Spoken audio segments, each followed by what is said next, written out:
Hey, everybody, welcome back to the podcast. You're listening to the longest running superhero role playing game on Earth.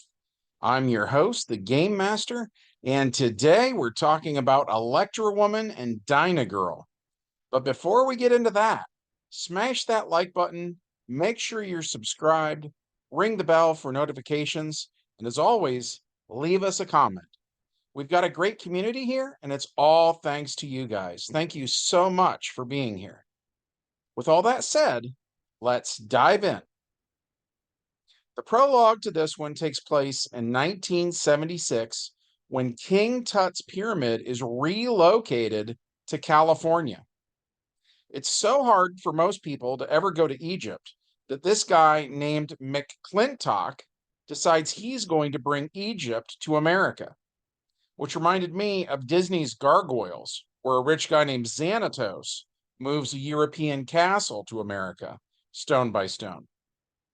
At any rate, so there's this supervillain named the Pharaoh, who's obviously Egyptian themed, and just as the Joker has Harley Quinn, the Pharaoh has Cleopatra, and she's the one who tells him the pyramid is here now. And what he tells her is that when the men moving the pyramid didn't even realize is that one of those big stone slabs has a secret door in it, and it contains a power ring called the Coptic Eye. So basically, imagine a Green Lantern ring, but instead of green, it's entirely gold. And where the Green Lantern symbol would normally be, there's instead a pyramid. And in the center of this image of a pyramid is the logo of the Eye of Ra or the Eye of Horus, depending on who you ask. So that's the basic gist, right? It's obviously a famous symbol. We've all seen it. It's on the dollar bill, etc. At any rate, so the Pharaoh wants it. And that brings us to the main plot. The beautiful Lauren/Lori Ruby and her best friend, the gorgeous Judy Spears, work as reporters for Newsmaker magazine. And their boss sends them to interview McClintock about moving King Tut's pyramid to California, which was a project that cost him billions of dollars. And so he tells them that the pyramid is cursed and the whole thing should be sealed off forever. After the interview is over, Lori and Judy return to the mansion. And I should probably explain the mansion some. So on the outside, it's this large white building that it looks kind of like the White House in terms of its overall appearance. And if you were looking down on the neighborhood where this mansion is, like on a map, the road in front of the mansion is a big circle. And then built around the outside of this big circle are all these huge houses where extremely wealthy people would normally live. Electra-Woman's mansion, like if you went to the backyard, it looks like this trope that I think we've all seen before. Imagine you're watching a movie and the teenagers drive to a place that typically has a name like Makeout Point or something along those lines, right? And you see the lights of Los Angeles lower. Like it's a blanket of lights and you're above them and you have this amazing view of the city at night, right? So that's what the backyard looks like. And it turns out that this big circular road out front and all the houses in this entire neighborhood are all owned by this guy named Frank Geflin. And he's a scientist/inventor who's earned a fortune off of all of these patents of the various things that he's invented. So everybody in this neighborhood, like if you saw someone out mowing their yard, they all secretly work for Frank. So it's actually Frank who owns the mansion and not Electra-Woman herself. Electra-Woman appears in commercials and promotes Frank's products. So she basically works for Frank, and it's a bit like the Batman and Alfred thing, but reversed. And he picked her because of her athletic ability. And it's the same with Judy. At any rate, so Lori and Judy go back to the mansion and they walk in the front door, and the inside of it could not possibly get any more 70s than this. So the walls have these multicolored stripes. Everything in here is painted red, orange, yellow, and brown. And these colored stripes on the wall end in a red circular pattern. And it just looks like art. If you walked in and looked at it, you wouldn't think the red circle did anything at all. But if you put your hand on it, there's a gadget hidden underneath the drywall that scans your hand.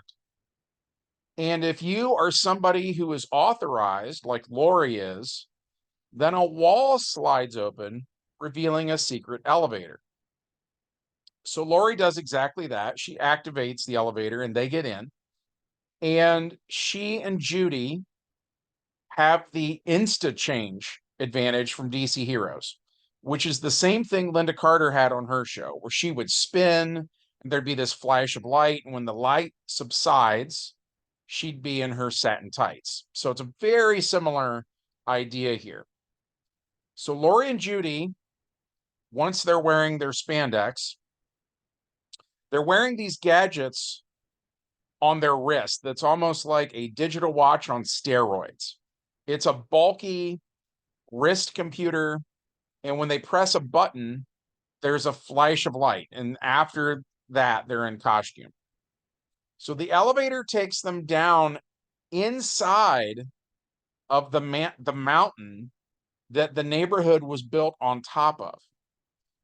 And so this is not a cave in the sense that the Bat Cave was a naturally occurring cave long before Bruce Wayne was born.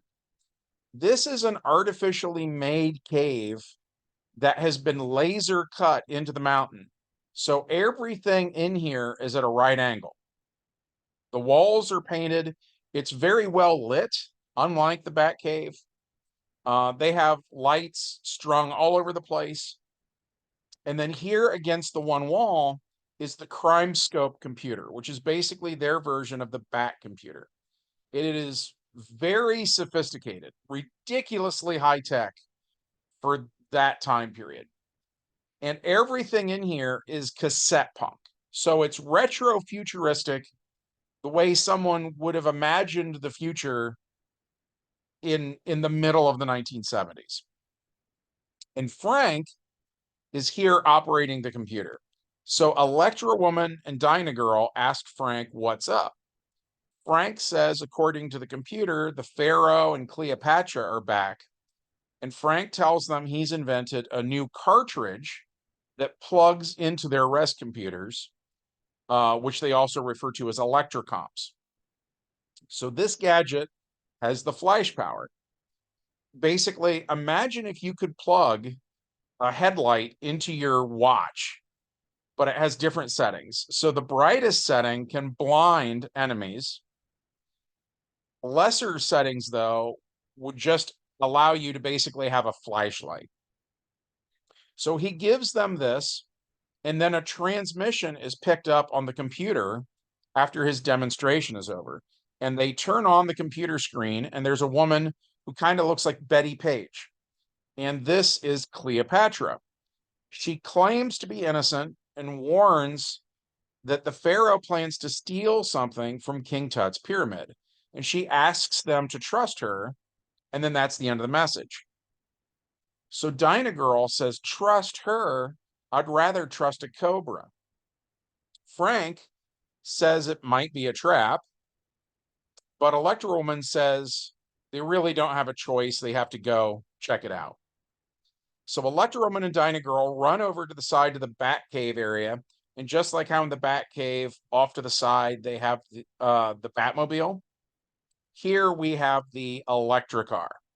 And the electric car is this weird retro futuristic thing that has 3 wheels and is extremely aerodynamic. And it looks like some kind of more like a spaceship, really, than it does a car. And it does have a flight mode too. So it actually has retractable wings.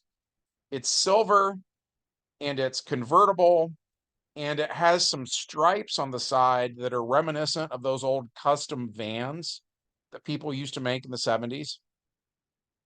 So at any rate, they speed through tunnel and out into the California sun. And the tunnel, by the way, comes out of that cliff that the mansion is built on top of, right? Hopefully that makes sense. As always, if I'm trying to describe something and you don't quite get what I'm going for, ask me in the comment section and I'll clear it up. So at any rate, they speed off and they go to the pyramid. And when they get there, they use their gadgets on their wrist computer. And there's this hologram thing that they can do where they project red lasers at the ground. And then the the lasers project a hologram of footprints. So the gadget has the detect power from DC Heroes to figure out where the villains went. And then it creates these holograms using the illusion power to lead the way. So the girls follow the glowing red footprints inside of the pyramid. And of course, the pyramid is dark. So that's where those flashlight gadgets from earlier come in. They then follow the tracks into the chamber of a huge stone door suddenly drops behind them. And no sooner than they're shut in this chamber than a massive stone slab moves in towards them to crush them. So another power that the wrist gadget has is telekinesis. But this new stone weighs more APs of weight than they have APs of telekinesis. So they are going to get crushed as it comes slowly towards them, right? And just then, John Redbridge grabs the ceiling and pushes up, and he uses his great strength to keep it from lowering anymore. So Dyna-Girl, and if you've seen the show, this is very on brand for her. She says, "Electra, wow, who's the hunk?" So Redbridge introduces himself and says he'd be happy to lend a hand. Electra-Woman says, "And not a moment too soon." She then uses her wrist computer to call Frank and ask him why the gadgets can't lift the stone. And Frank says it must weigh more than 20 tons, which is the limit of the gadget's telekinesis. Frank says they are already operating at full capacity. Dyna-Girl, who is very smitten with John, asks how much he can lift. He tells them, and Electra-Woman says it's easy to lift a book, for instance, but if you have to hold it at arm's length for any length of time, your arm would eventually get tired. So as strong as he is, Electra-Woman doubts that he can keep this up forever. And if he gets tired, they get crushed. So they need to find another way out. So they do a search check, and they do find a secret door here, which they open and go through. So Redbridge is the last one to go through, and he drops the slab behind him. And when it's down, they can't go back that way because now it's blocked off by solid stone. Meanwhile, in another chamber of the pyramid, the Pharaoh opens another secret door. This one is small and in the center of a stone block. And behind this is the Coptic eye. So it's almost like a wall safe, basically. So the Pharaoh puts it on and explains to Cleopatra that its hypnotism power will enable him to rule the world. Cleopatra says she wishes Electra-Woman and Dyna-Girl were here to see this. And then suddenly a voice from behind her says, "You've got your wish." So the villains whip around and see the heroes. And the Pharaoh says he didn't think they'd be able to escape that last trap. Dyna-Girl says they get by with a little help from their friends. Electra-Woman erects a force field around the Pharaoh, and Cleopatra runs away through the nearest door. Electra-Woman says she has to stay here to maintain this force field. So Dyna-Girl and Redbridge chase Cleopatra down a hall. And after they're gone, the Pharaoh uses the Coptic Eye's control power on Electra-Woman. He orders her to turn off the force field, and she obeys him. Redbridge and Dyna-Girl capture Cleopatra, and they bring her back to where the other two are standing. And Electra-Woman uses the force field on them then. So Dyna-Girl says, "Hey, what's going on?" And Redbridge says, "I'm betting it's that stupid power ring that's to blame." The Pharaoh says, "Right you are. And I've been having a little fun. And now it's time for Cleopatra to have some fun too." And with that, Cleopatra gets a basket of snakes and sets it near the heroes, then opens it. And so Redbridge has to now make a saving throw versus his irrational fear of snakes, and he fails, but he can't go anywhere. And the way the irrational fear drawback works in DC Heroes is if you fail your roll, you have to run away from the source of your fear. But he can't because of the force field. So he just freaks out. The Pharaoh has no idea why Redbridge is reacting like that. And also, he doesn't know if maybe Redbridge will get some sort of like an adrenaline surge or something that would enable him to break free. So the Pharaoh decides this looks like a really good time to leave. So he and Cleopatra do just that. Meanwhile, Redbridge is just absolutely losing his mind over these snakes. Back at Electra Base, Frank sees this, so he shuts off power to Electra-Woman's wrist computer entirely, and the force field shuts off. And as soon as that happens, Redbridge does his best Kool-Aid Man impression, and he busts through the stone wall. The villains hear that and run faster away from Redbridge, but Redbridge barrels down the hall after him. The Pharaoh opens yet another panel on the wall, revealing an hourglass device. He activates this, and a countdown of sorts begins. Once this new countdown reaches 0, another heavy stone slab will lower into place, blocking the hallway. Pharaoh hopes the heroes will be sealed in the pyramid forever. Then he and Cleopatra continue to run away. The villains go down a dead end, then double back and go the other way. When Redbridge tries to follow them, he goes the wrong way, so he ends up at the dead end. Meanwhile, Electra-Woman and Dyna-Girl activate their flight power, and they float up to the ceiling and away from those snakes. Then they land off to the side where they exit the room and run down a hallway. As they do that, the villains get lost, despite the fact that Cleopatra has a map to the pyramid. The Pharaoh takes the map and is angry, then they head off in a different direction.